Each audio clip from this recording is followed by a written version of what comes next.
Svetovno prvenstvo za reprezentanco do 18 let je za vami selektor Mitja Kerer, lepše se ne bi moralo končati. Kako bi zdaj strnili misli po tem turnirju?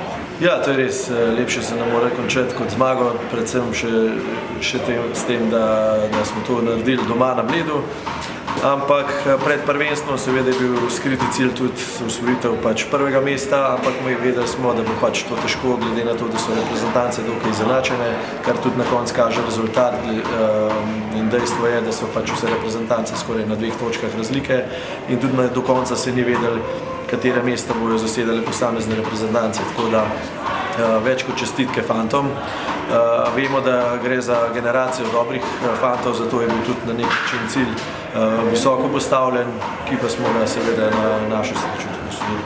Po 4 letih se Slovenija vrača v višjo divizijo. Kako bo svetovno prvenstvo videti naslednje leto? Koliko fantov bo ostalo? Kakšna je menjava generacij? Pride do česa? Ja, velika večina fantov gre v višji rang, to se pravi do 20, v reprezentanco do 20 let.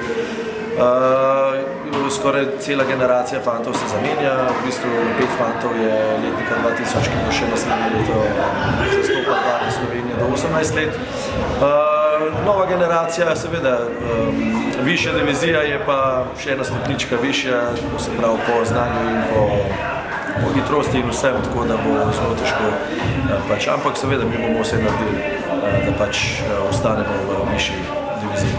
Kje, recimo, ste se začeli zavedati, da bi res zdaj pa posegli tista druga tekma, poraz prvi proti Avstrijcem, potem pa nekaj rezultatov, je bilo skozi v glavah? No, na takih svetovnih prvenstvih je treba iti tekmo po tekmo, tudi smo mi tudi tako šli, v bistvu super smo začeli z rezultatom 10-0 proti ekipi Japonske, ki smo vedeli, da je zelo dobra ekipa, ki se je tudi kasneje pokazala, da ta rezultat je bil super seveda za naše fante, ampak nas je mogoče tudi s to razliko malo, smo začeli naslednjo tekmo mogoče malo nekoliko slabša, ampak daleč od tega. Za Avstrijci je bila tekma, ki je vedno rivalstvo med tem dvema reprezentancama, tako da tam so imeli sicer nekaj smole, ampak jaz mislim, da smo ravno tako korektno odigrali tekmo in pa seveda na škodo našo smo takrat rezultat,